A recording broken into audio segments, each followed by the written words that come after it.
Hi friends, एक बार स्वागत है आप सभी को हमारे यूट्यूब चैनल में। तो फ्रेंड्स, आज मैं एक बहुत ही इंपॉर्टेंट टॉपिक आप सभी को बताने वाला हूं, जो टॉपिक है गणित की प्रकृति यानी नेचर ऑफ मैथमेटिक्स, जो मैथ्स पेडागोजी के अंतर्गत आता है। तो यह टॉपिक सीटेट एग्जाम के लिए काफ़ी महत्वपूर्ण है और इससे हर बार क्वेश्चन नियमित रूप से पूछा ही जाता है और सबसे ज़्यादा मार्क्स दिलाने वाला टॉपिक है। इसे प्रत्येक वर्ष 10 से 15 प्रश्न नियमित रूप से पूछा ही जाता है। तो इस टॉपिक को क्वेश्चन को देखने के लिए वीडियोज़ को लास्ट तक जरूर देखें, क्योंकि सभी क्वेश्चन सिलेक्टेड क्वेश्चन हैं। और यदि आप हमारे चैनल पर न्यू हैं तो चैनल को सब्सक्राइब जरूर करें। तो फ्रेंड्स, बिना लेट किए हुए हम अपने टॉपिक पे आता हूँ। जैसा कि इस टॉपिक का फर्स्ट क्वेश्चन है, निम्न में से क्या गणित की प्रकृति है। एक वेरी वेरी इंपॉर्टेंट क्वेश्चन है। पहला दिया हुआ यह अलंकारिक है, दूसरा यह तार्किक है, तीसरा यह कठिन है, चौथा यह समान लोगों के लिए नहीं है। तो क्वेश्चन नंबर 1 का जो आंसर होगा, इसका आंसर इस सेकेंड हो जाएगा। यह तार्किक है, क्योंकि गणित की जो प्रकृति जो होती है वह तार्किक होता है। पर सेकेंड में पूछ रहा है कि निम्न में से किसने कहा है कि गणित वह विज्ञान है जिसमें आवश्यक निष्कर्ष निकाले जाते हैं। एक वेरी वेरी इंपॉर्टेंट क्वेश्चन है। पहला दिया हुआ है हॉगवेन, दूसरा स्किनर, तीसरा लॉक ने, चौथा बेंजामिन पेरिक ने। तो क्वेश्चन नंबर जो सेकंड का जो आंसर होगा, उसका आंसर जो होगा फोर होगा, क्योंकि बेंजामिन पेरिक ने कहा था कि गणित वह विज्ञान है जिसमें आवश्यक निष्कर्ष निकाले जाते हैं। नेक्स्ट क्वेश्चन देखिए, क्वेश्चन नंबर थर्ड में पूछ रहा है गणित सभी विज्ञानों का सिंह द्वार व कुंजी है। यह कथन है। एक वेरी वेरी इंपॉर्टेंट क्वेश्चन है और सीटेट एग्जाम में रिपीटेशन क्वेश्चन है। पहला बेकन का, दूसरा ड्यूट का, तीसरा स्किनर का, चौथा कोमेट का। तो क्वेश्चन नंबर जो 3 का जो आंसर होगा, उसका आंसर इज फर्स्ट होगा, क्योंकि गणित सभी विज्ञानों का सिंह द्वार है, वो कुंजी है। यह कथन जो दिया था बेकन के द्वारा दिया गया था यह कथन।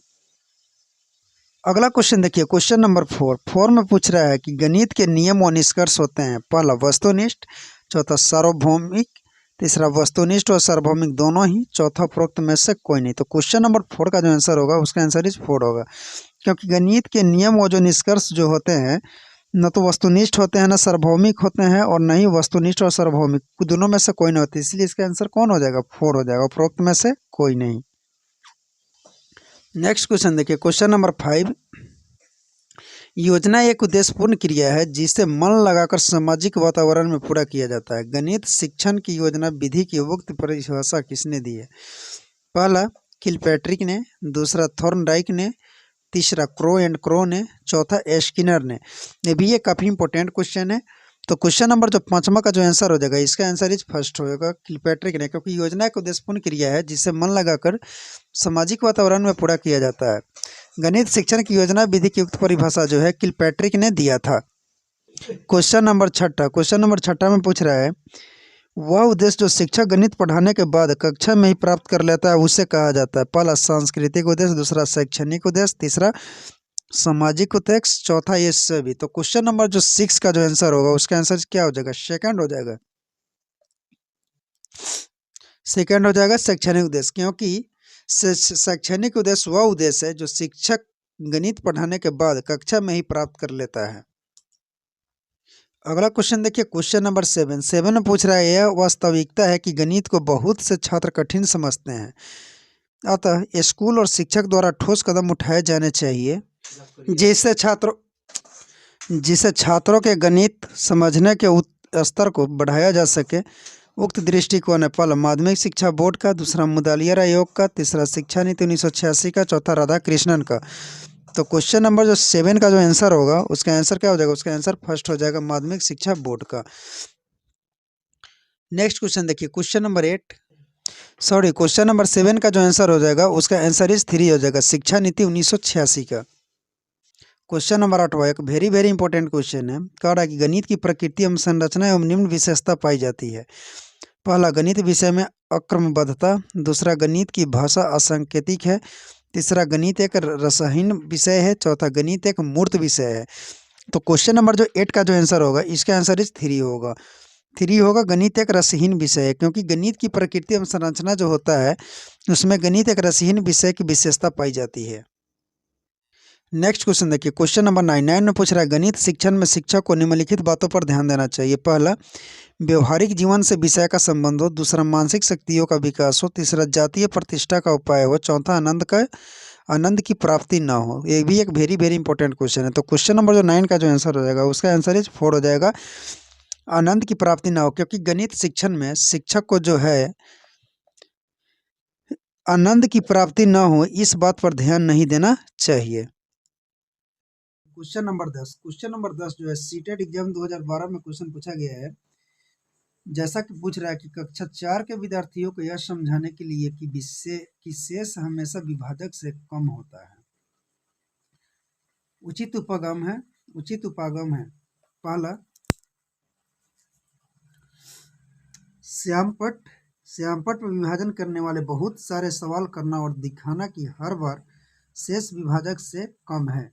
दूसरा, अनेक बार विद्यार्थियों को मौखिक रूप से स्पष्ट करना।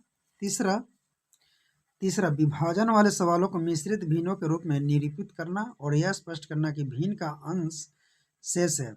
चौथा, वस्तुओं को विभाजक के गुणजों में समूहीकृत करना और प्रदर्शित करना कि वस्तुओं की संख्या जो समूह में नहीं है विभाजक से कम है। तो क्वेश्चन नंबर जो 10 का जो आंसर होगा उसका आंसर क्या होगा, 4 होगा। क्योंकि कह रहा है कि शेष हमेशा विभाजक से कम होता है। इसका जो उचित उपगम है, वस्तुओं को विभाजक के गुणजों में समूहीकृत करना और प्रदर्शित करना कि वस्तुओं की संख्या जो समूह में नहीं है विभाजक से कम है। नेक्स्ट क्वेश्चन देखिए, क्वेश्चन नंबर 11 में जो पूछ रहा है कक्षा 4 में बिंदु और रेखा पर ज्यामितीय पाठ के लिए आकलन निर्देश होंगे। सीटेट नवंबर 2012 का क्वेश्चन पूछा गया है। पहला, परिशुद्ध रूप से सेमी और इंचों में रेखाखंड को माप सकता है और रेखाखंड के अंतः बिंदुओं को चिन्हित कर सकता है। दूसरा, रेखा किरण और रेखाखंड में अंतर कर सकता है और उन्हें परिभाषित कर सकता है। उसके बाद थर्ड में कह रहा है कि रेखा और रेखाखंड में अंतर कर सकता है, बिंदु चिन्हित कर सकता है, दी की लंबाई के अनुसार परिसिद्ध रूप से रेखाखंड खींच सकता है। 4 में दिया हुआ है सेंटीमीटर और सेमी और इंचों में रेखा को परिशुद्ध रूप से माप सकता है, रेखा का नाम बता सकता है। तो क्वेश्चन नंबर 11 का जो आंसर होगा, 11 का आंसर सेकंड होगा क्योंकि कक्षा 4 में बिंदु और रेखा पर ज्यामितीय पाठ के लिए जो आकलन निर्देश जो होंगे रेखा किरण रेखाखंड में अंतर कर सकता है और उन्हें परिभाषित कर सकता है। नेक्स्ट क्वेश्चन देखिए, क्वेश्चन नंबर 12 में पूछ रहा है कि निम्नलिखित पर विचार कीजिए। जैसे 5 + 3 = क्या होगा। इस सीमित उत्तर प्रश्न का तदनुरूपी मुक्त उत्तर प्रश्न होगा। सीटेट फरवरी 2014 में क्वेश्चन पूछा गया है। पहला, 5 और 3 का योग ज्ञात कीजिए। 5 में क्या जोड़ा जाना चाहिए ताकि 8 प्राप्त हो। तीसरा, कोई ऐसी दो संख्याएं बताइए जिनका योग 8 है। चौथा, 5 और 3 का योग क्या होगा। तो क्वेश्चन नंबर जो 12 का जो आंसर हो जाएगा उसका आंसर इज 3 हो जाएगा। क्योंकि 5 + 3 बराबर क्या होगा, तो कोई ऐसी दो संख्या बताइए जिनका योग 8 है। नेक्स्ट क्वेश्चन देखिए, क्वेश्चन नंबर 13, मानसिक गणित संबंधी गतिविधियों महत्वपूर्ण है क्योंकि ये निम्नलिखित में से किसी एक का अवसर उपलब्ध कराती है। सीटेट सितंबर 2014 का क्वेश्चन पूछा गया है। पहला, मानसिक संगणना संबंधी प्रक्रियाओं का विकास क्योंकि शिक्षार्थी तेज गति से संख्याओं के परिकलन के बीच संबंधों की पहचान करने की कोशिश करता है।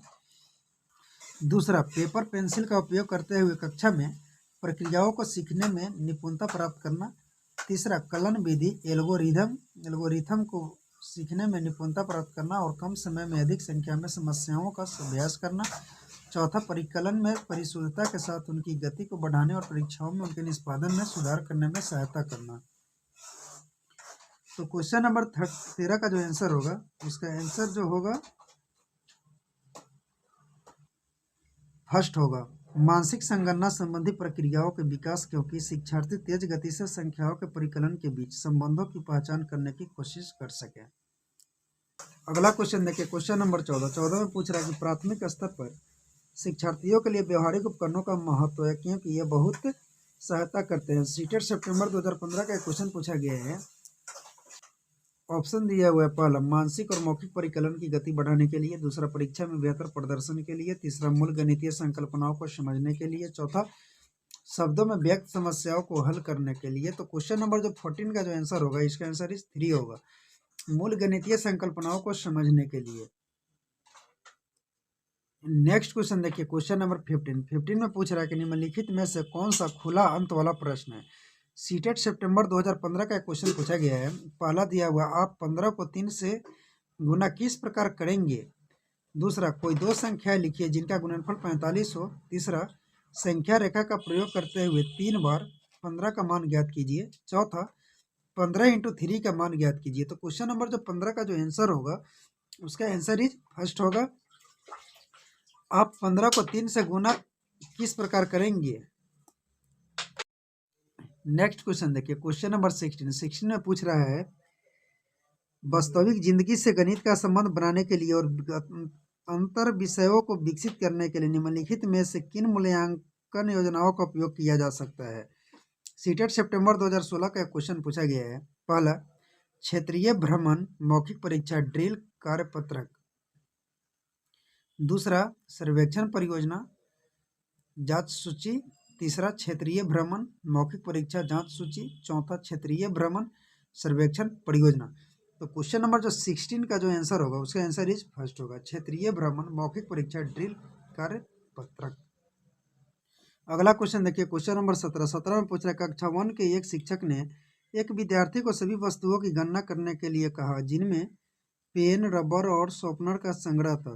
विद्यार्थी ने सभी वस्तुओं को एक रेखा में रखा और गणना शुरू की। उसने 10 वस्तुओं के स्थान पर कहा कि 2 पेन, 5 रबर और 3 शॉर्पनर है।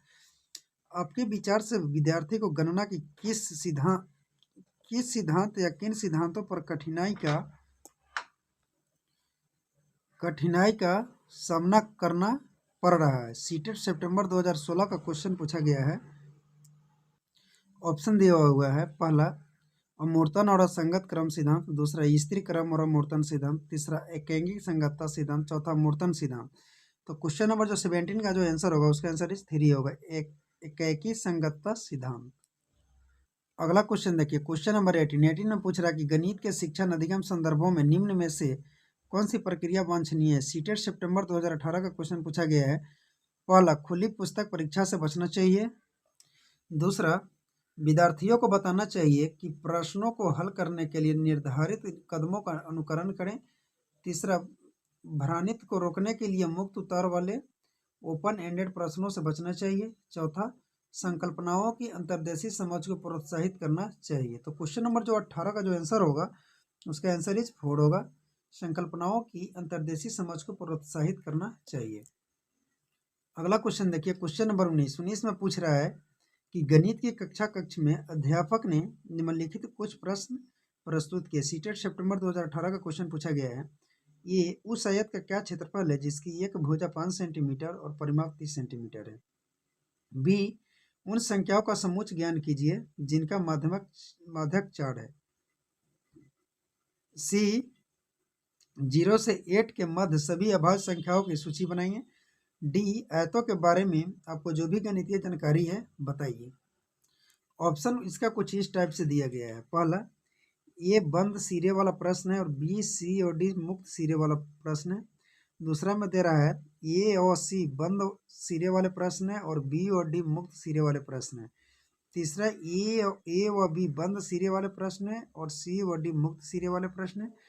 चौथा, ए, बी व सी बंद सिरे वाले प्रश्न है और डी मुक्त सिरे वाले प्रश्न है। तो क्वेश्चन नंबर जो 19 का जो आंसर हो जाएगा, इसका आंसर इस सेकंड हो जाएगा, ए व सी बंद सिरे वाले प्रश्न है और बी व डी मुक्त सिरे वाले प्रश्न है। क्वेश्चन नंबर 20 देखिए, क्वेश्चन नंबर 20 पूछ रहा है कि निम्नलिखित में से क्या प्रारंभिक संख्या संकल्पना से संबंधित नहीं है। सीटेट जुलाई 2019 का क्वेश्चन पूछा गया है। पहला, मापन। दूसरा, वर्गीकरण। तीसरा, वर्ग समावेश। चौथा, संरक्षण। तो क्वेश्चन नंबर जो 20 का जो आंसर होगा, ये सीटेट जुलाई 2019 का क्वेश्चन पूछा भी गया है। तो 20 का जो आंसर होगा, उसका आंसर इज 4 होगा, वर्ग समावेश। क्योंकि वर्ग समावेश जो होता है प्रारंभिक संख्या संकल्पना से संबंधित नहीं होता है। सॉरी, 20 का जो आंसर हो जाएगा, उसका आंसर इज 4 हो जाएगा, संरक्षण होगा। क्योंकि संरक्षण जो होता है प्रारंभिक संख्या संकल्पना से संबंधित नहीं होता है। तीसरा आंसर गलत होगा। क्वेश्चन नंबर 21 में पूछ रहा है कि गणितीय अध्यापन को प्रभावी बनाने के लिए निम्नलिखित में से कौन सी विशेषताएं नहीं है। सीटेट जुलाई 2019 का क्वेश्चन पूछा गया। पहला, प्रतिदिन के अनुभवों के साथ संबंध स्थापित करना। दूसरा, एक ही संकल्पना के लिए विभिन्न शिक्षण अधिगमों का प्रयोग करना। तीसरा, एक नई संकल्पना का परिचय देने के लिए समय के नियम को कठोरता से पालन करना। चौथा, छात्रों की त्रुटियों के प्रतिरूपों पर केंद्रित होना। तो क्वेश्चन नंबर जो 21 का जो आंसर होगा उसका आंसर इस 3 हो जाएगा। एक नई संकल्पना का परिचय देने के लिए समय के नियम को कठोरता से पालन करना। अगला क्वेश्चन देखिए, क्वेश्चन नंबर 22 में पूछ रहा है कि गणित के शिक्षण अधिगम पर निम्नलिखित में से किसका प्रभाव होने की संभावना न्यूनतम है। सीटेट जनवरी 2021 का क्वेश्चन पूछा गया है। पहला, मूल्यांकन के कारण छात्रों के आत्मविश्वास पर प्रभाव पड़ने के तरीके की जानकारी होना। दूसरा हो गया, छात्रों के गलत उत्तरों के पूरे हल देना। तीसरा, प्रतिपुष्टि की गुणवत्ता में वृद्धि। चौथा, मूल्यांकन के परिणामों के प्रयोग से शिक्षण में परिवर्तन करना। तो क्वेश्चन नंबर जो 22 का जो आंसर होगा इसका आंसर इस सेकंड हो जाएगा, छात्रों के गलत उत्तर के पूरे हल देना। क्वेश्चन नंबर 23 में पूछ रहा है कि प्राथमिक स्तर पर गणित पढ़ाने के लिए निम्नलिखित में से कौन सा पहलू अत्यंत महत्वपूर्ण है। सीटेट जनवरी 2021 का क्वेश्चन पूछा गया है। पहला, उच्चतर पढ़ाई और रोजगार के लिए तैयार करना। दूसरा, प्रौद्योगिकी के लिए प्रोत्साहन और तैयारी करना। तीसरा, गणित को बच्चों के जीवन के अनुभवों का भाग बनाना। चौथा, परिकलन में परिशुद्धता विकसित करना। तो क्वेश्चन नंबर जो 23 का जो आंसर होगा उसका आंसर इस थर्ड होगा, गणित के बच्चों के जीवन के अनुभवों का भाग, गणित को बच्चों के जीवन के अनुभवों का भाग बनाना। क्योंकि प्राथमिक स्तर पर गणित पढ़ाने के लिए जो है गणित को बच्चों के जीवन के अनुभवों का भाग बनाना पहलू अत्यंत महत्वपूर्ण है। नेक्स्ट क्वेश्चन देखिए, क्वेश्चन नंबर 24 में पूछ रहा है कि निम्नलिखित में से कौन सा बंद सिरे वाला प्रश्न है। सीटेट जनवरी 2022 का क्वेश्चन पूछा गया है। पहला, ऐसी 5 संख्याओं की सूची बनाओ जो कि 3 अंकों वाली संख्याएं हैं और उनमें दाहिनी स्थान पर अंक 5 है। 2, ऐसी 5 संख्याओं को 2 समूह की सूची बनाओ जिनका योग 50 है। तीसरा, 178 184 के बीच 5 पूर्ण संख्याओं को लिखिए। चौथा में दिया हुआ एक ऐसी आकृति बनाओ जिनकी सभी भुजाओं का योग 36 सेंटीमीटर है। तो क्वेश्चन नंबर जो 24 का जो आंसर होगा उसका आंसर इस सेकंड होगा। ऐसी 5 संख्याओं के 2 समूहों की सूची बनाओ जिनका योग 50 है। एक लास्ट क्वेश्चन देखिए, क्वेश्चन नंबर 25 में पूछ रहा है कि ये गणित के शिक्षक के रूप में आप बच्चों के गणित के प्रदर्शन को सुधारने के लिए संभावित शिक्षकों को क्या परामर्श देंगे। सीटेट जनवरी 2022 का क्वेश्चन पूछा गया है। पहला, वर्ष के अंत में बच्चों के लिए औपचारिक कक्षाओं की योजना तैयार करना। दूसरा, अभिभावकों को परामर्श देना कि वह बच्चों को घर पर ट्यूशन पढ़ाएं। तीसरा, बच्चों को अभ्यास के लिए अधिक से अधिक पुस्तकें उपलब्ध कराएं। चौथा, बच्चों को उनके अवधारणात्मक और कार्यविधिक ज्ञान के बीच में संबंध स्थापित करने में सहायता करना। तो क्वेश्चन नंबर जो 25 का जो आंसर होगा उसका आंसर इस फर्स्ट होगा, वर्ष के अंत में बच्चों के लिए औपचारिक कक्षाओं की योजना तैयार करना। तो फ्रेंड्स, इसी क्वेश्चन के साथ इस टॉपिक का सारा क्वेश्चन कंप्लीट हुआ। तो वीडियोज कैसा लगा, अगर वीडियोज अच्छा लगा तो वीडियोज को लाइक करें तथा और हमारे चैनल पे न्यू हैं तो चैनल को सब्सक्राइब जरूर करें। सो धन्यवाद।